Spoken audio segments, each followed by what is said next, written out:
Fala, rapaziada! Carlos Berbert na área, aqui mais uma vez no canal do Mário Coelho Vasco e também o MCV Play. Vocês vão ver um outro vídeo já mais para o final do dia, do meu amigo Gustavo aqui, que está presente também gravando esse vídeo comigo, e também nesse outro vídeo o Tiagão estará presente. Bom, primeiro falar para vocês que o Mário não vai estar presente nesse vídeo, porque ele está passando por algumas situações lá onde ele mora, né? Ele vive na Austrália, para quem não sabe, então está passando, acho que algum tipo, não sei se é um furacão, um ciclone, algo do tipo lá na cidade onde ele mora, e aí ele está tendo algumas dificuldades, né? Ficando sem luz, sem internet, sem Wi-Fi, mas a gente está falando com ele direto, ele está bem, mesmo só passando por esse momento um pouco complicado. Mas passando aqui a bola agora para o meu amigo Gustavão. Gustavão, e aí? O que você tem um pouco a dizer do que a gente vai falar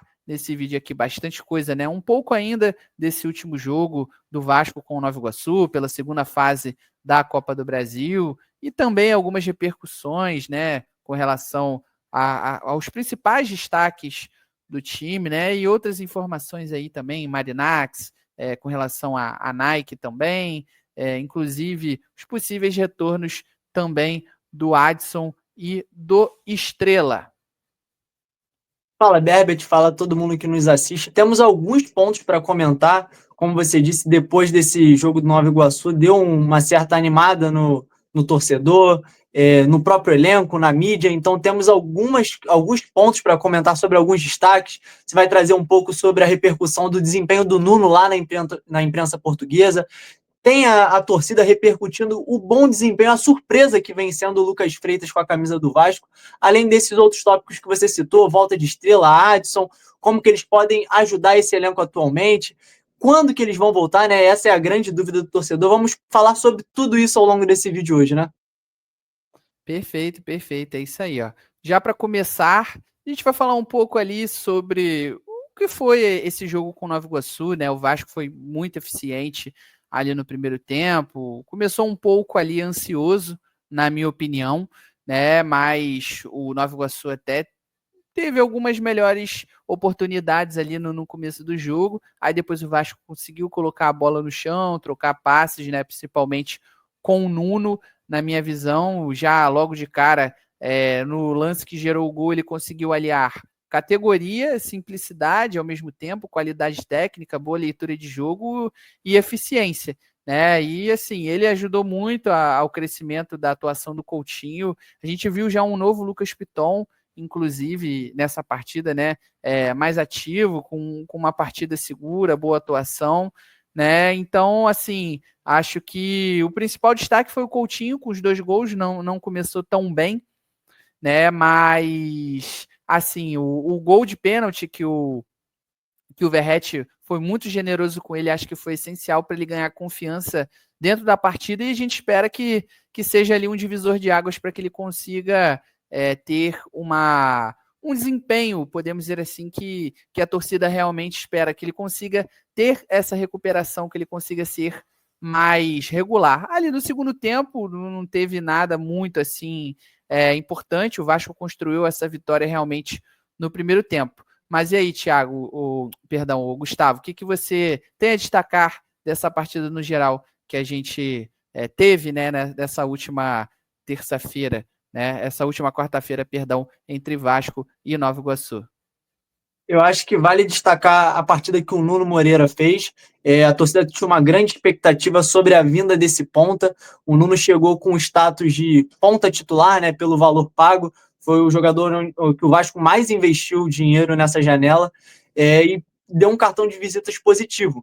Mostrou ser um jogador muito técnico. Como você disse, potencializou o desempenho do Coutinho, que fez talvez sua melhor partida com a camisa do Vasco, muito participativo, a todo momento carimbando as bolas, fez 2 gols, um golaço, inclusive na transmissão do Sport TV, eles fizeram essa brincadeira, relembrando o gol que o Coutinho fez na Copa do Mundo. É uma grande característica do Coutinho ao longo da carreira, essa chapada. Eu acho que a presença do Nuno potencializou o Coutinho e o Lucas Piton, que é um jogador de muita qualidade, que eu acho que boa parte da torcida estava na bronca, né, pelos últimos meses do Piton, assim, abaixo, realmente, assim, mas eu acho que a presença de um ponta que tenha qualidade técnica, armador, que possa tabelar com o Piton, assim como com o Coutinho, vai ajudar muito no aumento de desempenho desses jogadores e, consecutivamente, no time como um todo. Eu acho que a presença do Nuno, não individualmente, não só individualmente, eu acho que coletivamente vai ajudar muito o desempenho do Vasco assim, pro decorrer da temporada. Lembrando que é só um jogo, né? Mas o recorte foi muito positivo nesse só um jogo, né? Perfeito, com certeza. Vale lembrar também o nível do adversário, né, o Nova Iguaçu, mas mesmo assim o Vasco vinha tendo muita dificuldade, tinha vencido a última vez só em 2023, né, como você citou, o Nuno muito bem. E outro ponto positivo é que, assim, ele não se limitou ali a ficar somente na ponta, né, ele se movimentou muito pelo meio, o Carille até falou sobre isso, né, que ele meio que se posiciona como um meia, como um ponta, perdão, mas na verdade ele é um meia, né? E assim, como você falou do Piton, foi só o primeiro jogo ali junto do Nuno e a gente já conseguiu ver realmente uma melhora de desempenho do Piton. Ele buscou as tabelas com o Coutinho também. No lance que gerou o gol do Ryan, na verdade, a tabela que ele fez foi com o Paulinho e não com o Coutinho, mas vamos lá, já que a gente está falando do Coutinho, já vamos direto aí para o primeiro ponto aí que a gente tem para trazer sobre ele aqui, ó, para vocês. Vou trazer para vocês, ó, o segundo SofaScore, né? O Felipe Coutinho foi o destaque, né, dessa partida entre Nova Iguaçu e Vasco da Gama. 2 gols, um de fora da área, né? O outro de pênalti.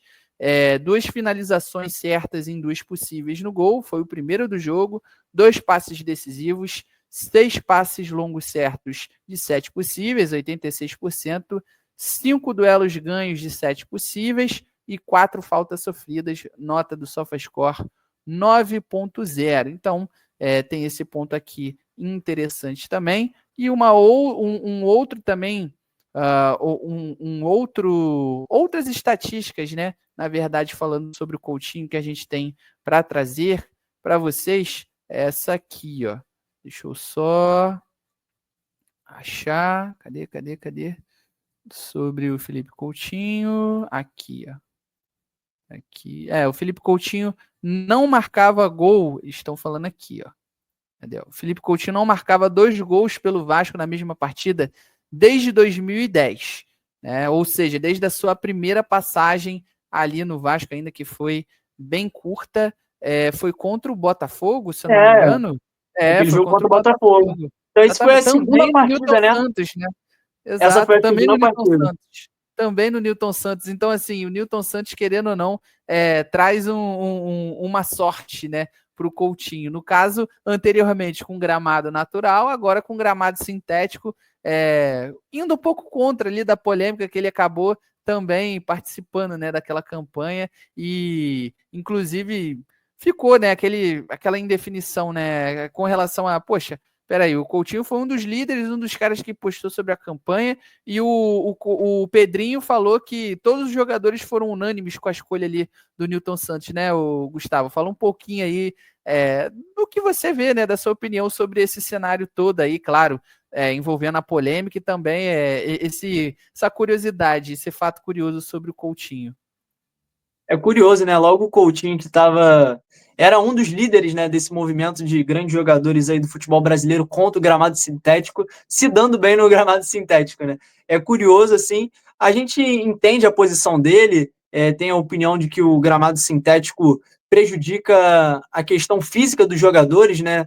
Tem toda essa questão, mas foi algo que o Pedrinho e o Marcelo Santana ressaltaram que nessa questão aí não tinha nem muita opção, né? Foi uma escolha do Nova Iguaçu, mas na escolha pelo campo no confronto contra o Flamengo, eles citaram que o desejo coletivo deveria ser à frente da opinião de um ou outro jogador. Eu concordo, claro que o Coutinho é um jogador muito importante, tem um peso muito grande dentro do vestiário, mas deveria ser uma escolha conjunta. E se conjuntamente o elenco preferia jogar no gramado sintético, preferia jogar no Newton Santos naquela ocasião, é a vontade da maioria que deve pesar. Perfeito, é isso aí. Ó. Tem um outro ponto também que eu acabei que nem tinha colocado, tá aqui também, ó, um outro detalhe do SofaScore, não estava aqui, então aproveitei enquanto o Gustavo estava falando para trazer aqui para vocês. Um outro detalhe aqui da postagem do SofaScore é que o Felipe Coutinho ele teve a maior nota do Vasco em 2025. até aqui nesse jogo contra o Nova Iguaçu. 9 jogos, 4 gols, 13 finalizações, sendo 5 no gol, 11 passes decisivos, 81% de acerto no passe, 64% de acerto no passe longo e 9 dribles certos. E aí a nota SofaScore dele, 7,4 basicamente. Então, realmente foi uma partida de destaque, talvez a melhor do Coutinho nesse início de temporada, né? Dá esperança ali de dias melhores e quem sabe a torcida, no caso, fica na expectativa de que ele realmente agora ele ganhe essa confiança que faltava, como eu citei anteriormente, né? Um divisor de águas mesmo para que ele possa ser mais regular e convença, né? Realmente corresponda ali à expectativa do torcedor vascaíno. Aquele jogo que a gente estava falando, né, desde 2010, na verdade, contra o Botafogo, aliás, aquele clássico, eu acho que ele marcou 3 gols, né? Foi naquela goleada por 6-0. Foi dois. Emblemática. Foi 2? Foi Ele 2. marcou 2? Poxa, Certeza. eu tava nesse jogo, hein? Eu acho que ele marcou 3. Mas enfim, depois a gente vai conferir e trazer aqui para vocês. Mas partindo já para outro destaque dessa partida, que foi o Nuno Moreira, né? Uma grata surpresa, não, uma estreia que até a gente achou estranho. Eu, pelo menos, achei estranho ele não entrar ali naquele primeiro jogo dele possível contra o Flamengo, comparando até com o Lloyd Augusto e também com o Garré, né? Até porque ali comparando entre esses 3 reforços, ele tinha uma melhor condição física, por exemplo, do que o Garré, que não tinha entrado em campo em 2025 ainda. Então achei um pouco estranho ele não ter sido utilizado, talvez até por opção do treinador, né, do Carille, mas realmente eu falei, ele que foi a contratação mais badalada, né, por estar em um bom momento ali na Liga Portuguesa, foi o melhor jogador de janeiro, né, do campeonato, e ele não atuou, sendo que tinha, sei lá, 15 jogos, 15 dias, 16 dias que ele não atuava, então realmente ficou ali uma pulga atrás da orelha, fiquei um pouco curioso com esse fato. Mas foi uma boa estreia, né, trazendo em números aqui, inclusive para vocês, né? Vamos lá, cadê sobre o Nuno Moreira? Cadê? Acho que tá aqui, essa aqui mesmo. Vamos lá, aqui, ó. Nuno Moreira em sua estreia pelo Vasco, 63 minutos jogados, uma assistência, 2 passes decisivos, uma grande chance criada, 30 passes de 34 possíveis, 2 dribles certos de 2 possíveis, sendo o segundo nesse quesito dentro do jogo e uma interceptação. A nota SofaScore 7,4 aí do nosso querido Nuno Moreira. Então, assim, cara, bem interessante mesmo esse início dele de trajetória, deixou um bom cartão de visitas, né? E o principal jornal ali, o A Bola, já falou muito bem, né? Do Nuno, repercutiu nessa estreia dele, falando que ele estreou com o pé direito, né? Já logo com uma assistência no começo do jogo, aos 10 minutos, mais especificamente, para o Ryan. Então, aí já está demonstrando um pouco do valor que o Nuno tinha ali dentro do futebol brasileiro. Para mim foi uma contratação surpreendente, né? Já que vinha sendo ali um jogador que vinha se destacando no cenário português e, querendo ou não, um cenário europeu também. Então, assim, foi uma surpresa o Vasco. Para mim, foi uma surpresa o Vasco ter tido êxito em fechar essa contratação, até porque com algumas pessoas que eu conversei lá de Portugal me disseram, olha, dificilmente ele fica no Casa Pia depois do fim dessa temporada, né, independente dele permanecer em Portugal, sendo que outros clubes mais expressivos, como é o caso do Braga, que queria ele, para quem não lembra, até para ser peça de reposição do Bruma, caso o Bruma realmente viesse, fechasse com o Vasco, e querendo ou não, o Vasco acabou, entre aspas, dando um troco aí no Braga, mesmo ele não sendo responsável ali pelo insucesso na negociação, sendo que foi uma decisão ali do Bruma. Mas e aí, o Gustavo, o que você acha, né? A sua visão ali com relação claro, essa estreia do Nuno, você já falou um pouquinho, e o fato, né, do principal jornal do país ter repercutido essa estreia dele boa, né, essa estreia positiva. E aí até o Nuno falou, né, que ele trabalha, ele se esforça para ter exibições como essa, né, como a que ele teve em sua estreia, e também ele falou, né, sobre que acha Falou sobre o muito confronto no importante. Flamengo, né? Sim, ele falou que acha muito importante o apoio da torcida, né? Que desde o primeiro momento que ele chegou foi muito receptiva, foi boa com ele, dado muito suporte e ele ficou muito grato, demonstrou muita gratidão por isso, né? E demonstrou realmente essa gratidão, sabe? E aí depois do jogo, né? O Carille, obviamente, foi perguntado sobre ele e falou que o Nuno é um meia, né? Como nós citamos aí, até apareceu na nossa, a gente colocou na nossa live pós-jogo, caso você não tenha visto, é só ir ali no canal do Mário Coelho que tem na live de pós-jogo registrada. Mas ele fala que o Nuno é um meio, que ocupa bem o espaço, que joga tanto por dentro quanto pela direita.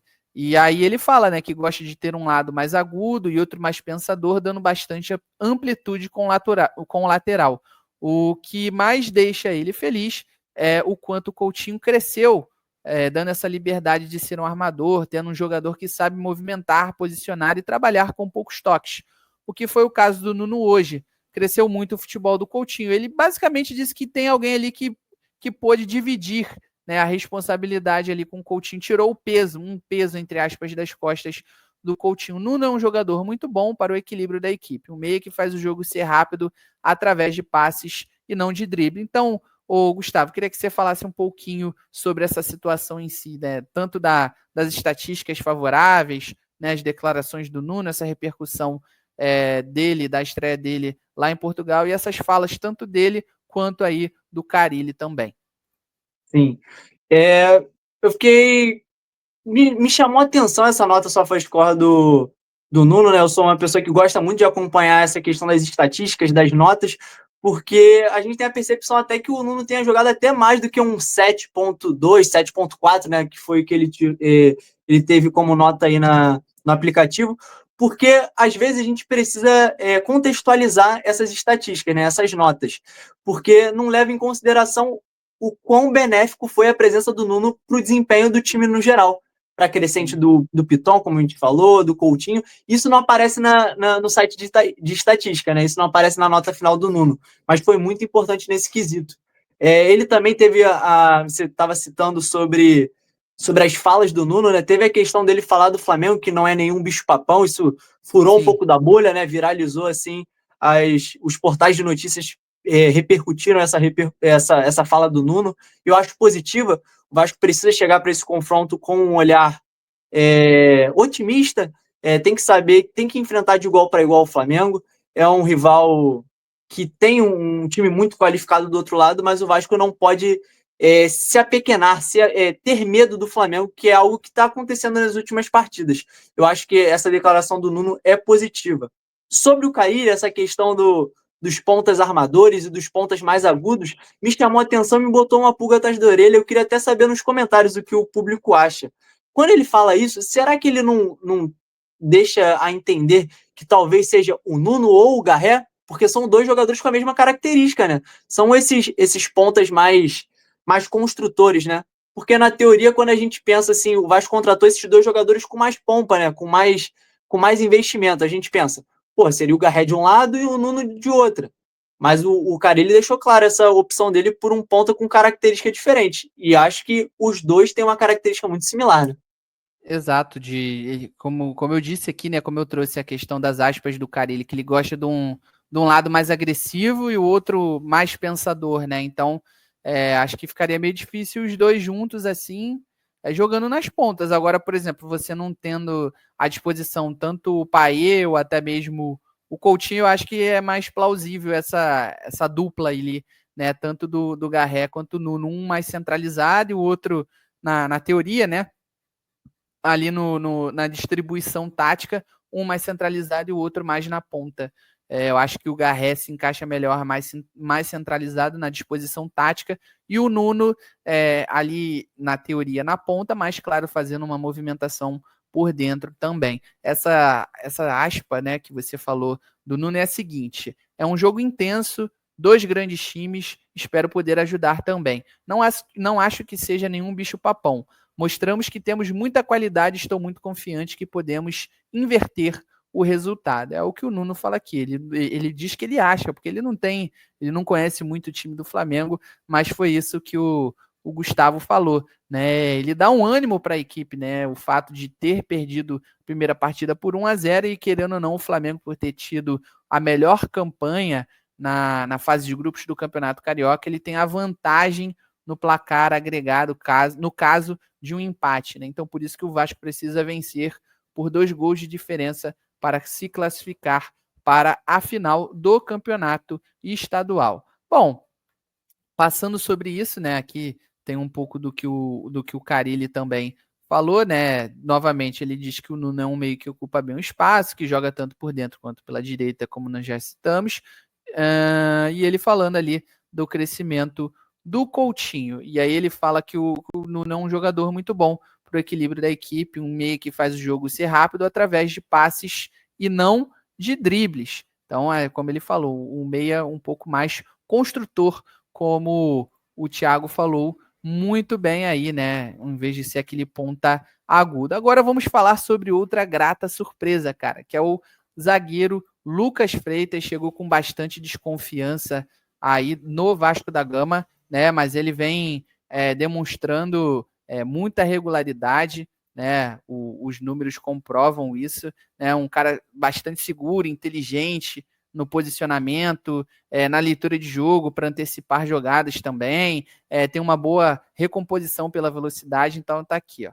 Contra o Nova Iguaçu, ele teve os seguintes feitos em campo: acertou todos os lançamentos que tentou, acertou 95% dos passes, venceu todos os duelos pelo alto e venceu todos os duelos por baixo. Inclusive, não sofreu dribles. E aí os nossos amigos do Vasco Analytics também trazem esse detalhe aqui, essa informação, mais estatísticas sobre esse bom início do Lucas Freitas com a camisa do Vasco. Lucas Freitas, entre todos os times, desde que se tornou titular. Primeiro em passes certos, primeiro em passes verticais, primeiro em passes longos certos, primeiro em acerto no passe, primeiro em eficiência nos duelos, primeiro em ações defensivas, primeiro em cortes, primeiro em interceptações, segundo em ações com bola e segundo em acerto no passe longo. Cometeu apenas uma falta e sofreu só um drible. E não teve erros defensivos graves nos 5 jogos. Ótima sequência. Realmente, cara, uma grata surpresa. Assim, eu sou suspeito para falar do Lucas, porque ele é aqui da região onde eu moro, no Rio de Janeiro, então nós temos muitos amigos em comum.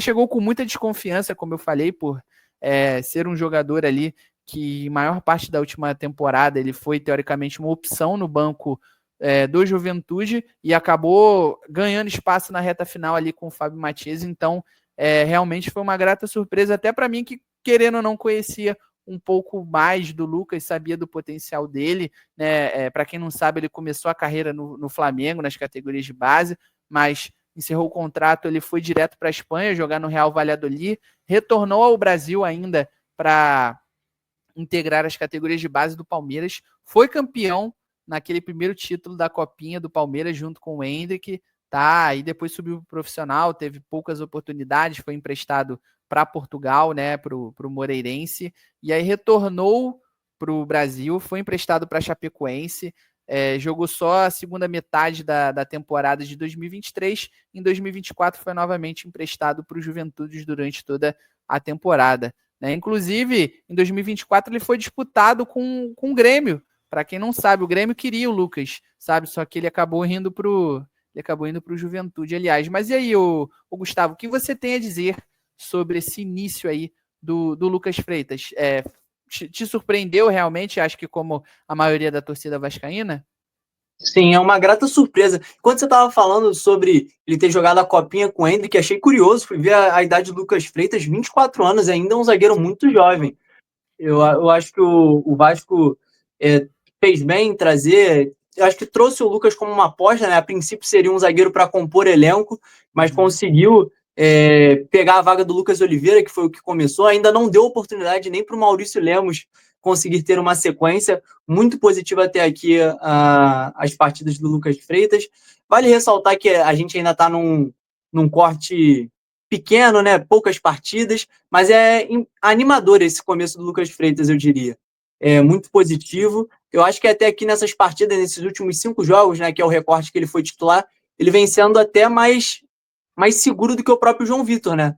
Que é um zagueiro que tem mais pompa, né? Chegou no Vasco depois de um grande investimento. O Lucas Freitas até aqui vem passando mais confiança do que o João Vitor, né?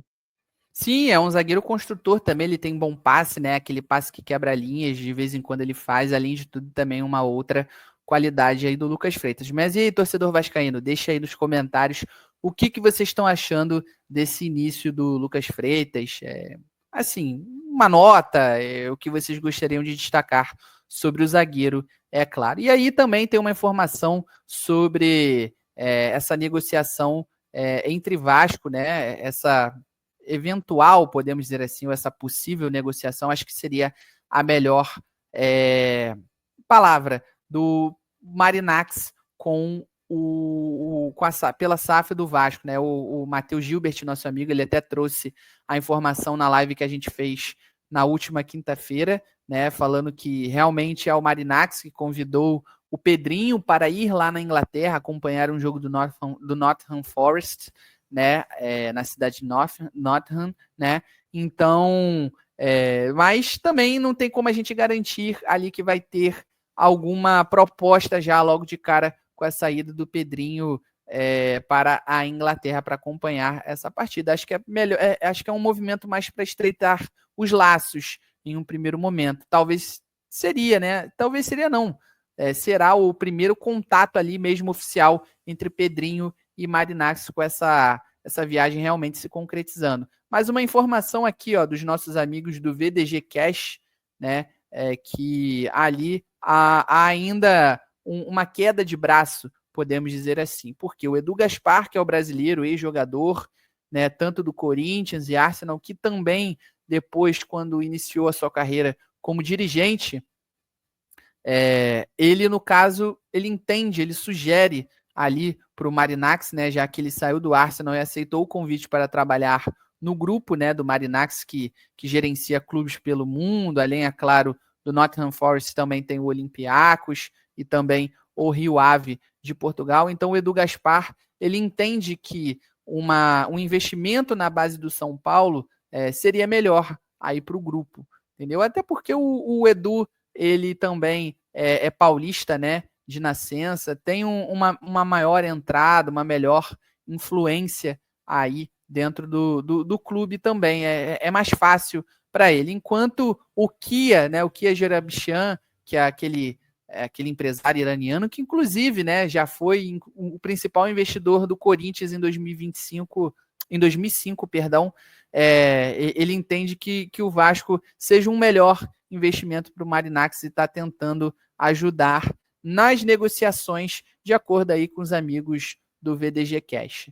Beleza? E agora também a gente falando sobre a Nike, tá? A Nike já sendo assunto aí em alguns portais de referência de marketing, né? O marketing esportivo, o MKT, né? Esportivo, que MKT é a abreviação de marketing, falando aí dessa futura parceria entre Vasco e Nike, tá? Que provavelmente seja de 7 anos, segundo até o Gustavo falou comigo em off ali, realmente, possivelmente vai ser um contrato de 7 anos entre Vasco e Nike. E aí foi uma mudança ali de postura da Nike, né? Isso porque antes ela optava por um contrato exclusivo com o Corinthians no Brasil, mas decidiu expandir ali a sua atividade, o seu mercado dentro do futebol brasileiro, inclusive está próximo de acertar com o Atlético Mineiro, que atualmente veste a Adidas, né, se eu não estou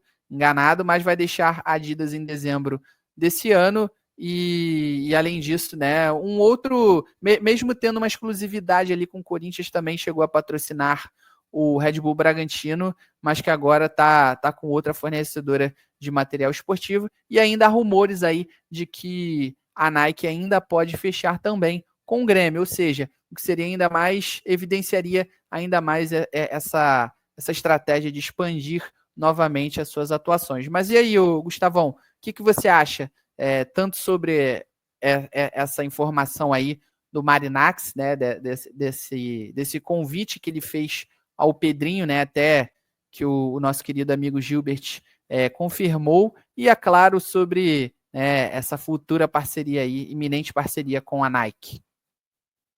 Sobre o Marinakis, essa informação sobre um possível convite já tinha pintado há algumas semanas, né? Aí aparece agora o Matheus para confirmar ela.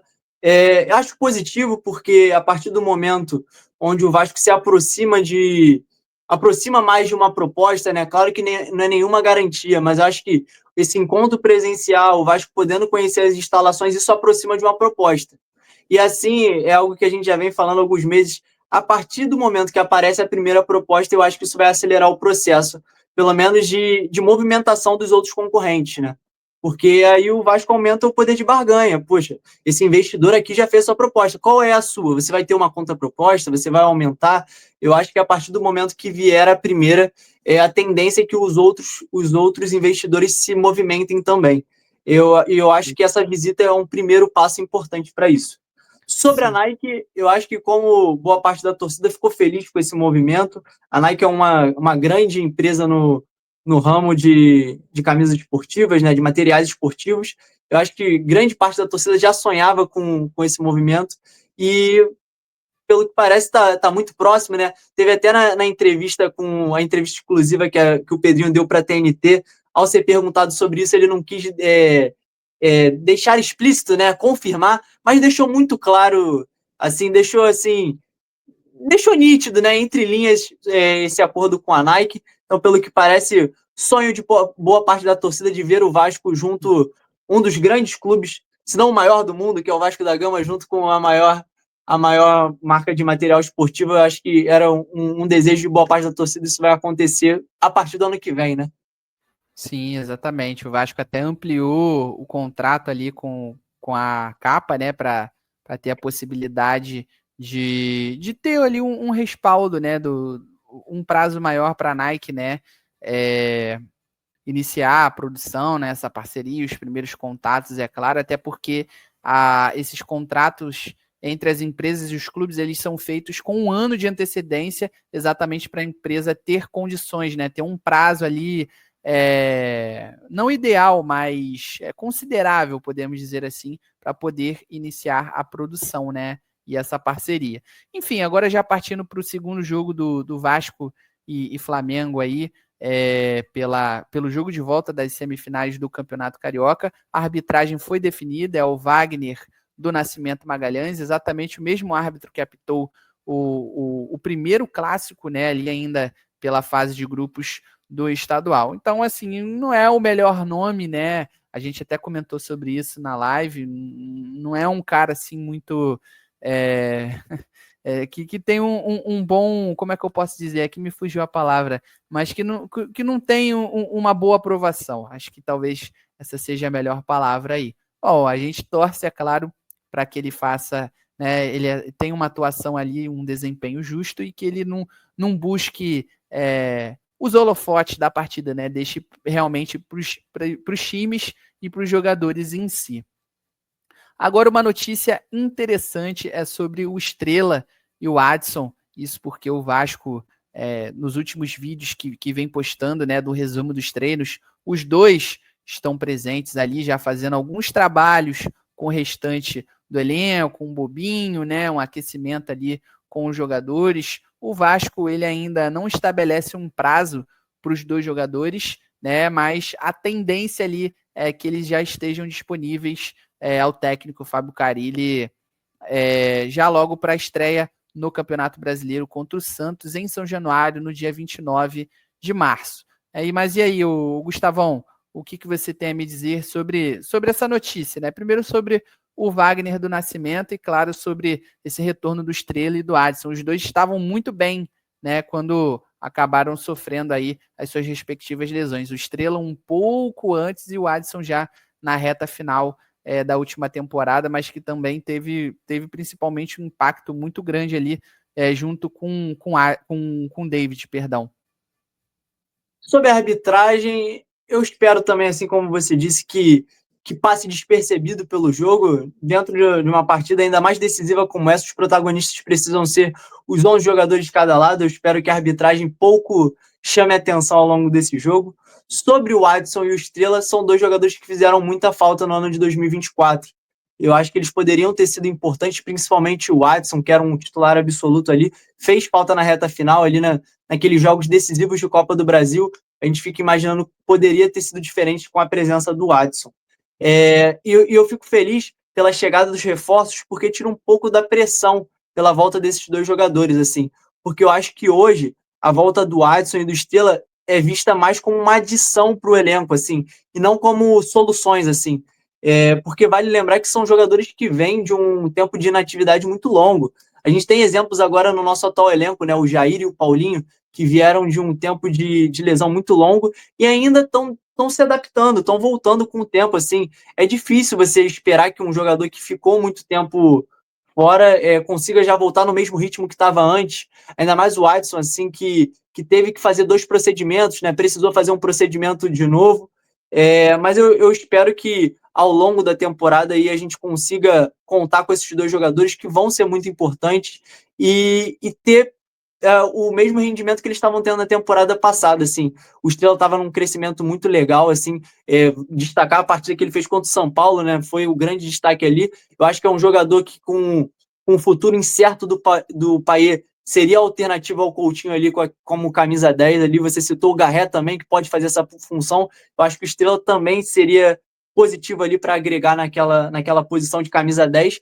E o Adson tem muita qualidade, assim, ele veio como esse jogador para ser titular, oscilou muito ali naquele início de temporada, mas aí no melhor momento da sua temporada ficou fora. Eu espero que ao longo de 2025 ele consiga voltar a esse nível e eleve até o patamar, quem sabe volte a ser titular, volte a marcar gol e ser um jogador importante, assim como estava sendo na reta final de 2024. Perfeito, cara. E assim, só para deixar claro que eles ainda estão focados, estão fazendo trabalhos específicos na recuperação, mas já fazem alguns movimentos com bola aí. E é claro que a gente torce para que eles voltem o mais rápido possível, mas é claro também no tempo ideal para também não querer buscarem queimar etapas e os caras não estarem totalmente recuperados aí e acabem voltando rápido, tendo uma nova lesão que deixe-os por mais tempo inativos, né? Enfim. E aí uma outra informação que surgiu na última quinta-feira é que o sorteio, né, da fase de grupos da Sul-Americana vai ocorrer no dia 17 de março, no mesmo dia ali do sorteio da fase de grupos da Libertadores. Então o Vasco da Gama vai conhecer os seus primeiros adversários na Copa Sul-Americana aí no dia 17, daqui a alguns dias, né, mais especificamente daqui a 11 dias, o Gigante da Colina retornando à disputa de uma competição continental, aí, uma competição sul-americana. E para finalizar aí, de uma forma mais descontraída, falando sobre o nosso lateral direito, Paulo Henrique, que segue vivendo um ótimo momento dentro de campo e agora também fora dele, né? O Paulo Henrique, que depois do jogo contra o Nova Iguaçu na última quarta-feira, ele foi correndo para a maternidade, já que o filhinho dele, o Mateu, né, nasceu. E as más línguas dizem aí que ele saiu do jogo direto para a maternidade, foi correndo e chegou antes que a esposa. Então é isso, rapaziada. A gente vai ficando por aqui. Qualquer novidade nós traremos aqui para vocês, qualquer tipo de atualização, seja com a Nike, Marinax, ainda essa janela doméstica que vai abrir, beleza? Então é isso, tamo junto e até a próxima.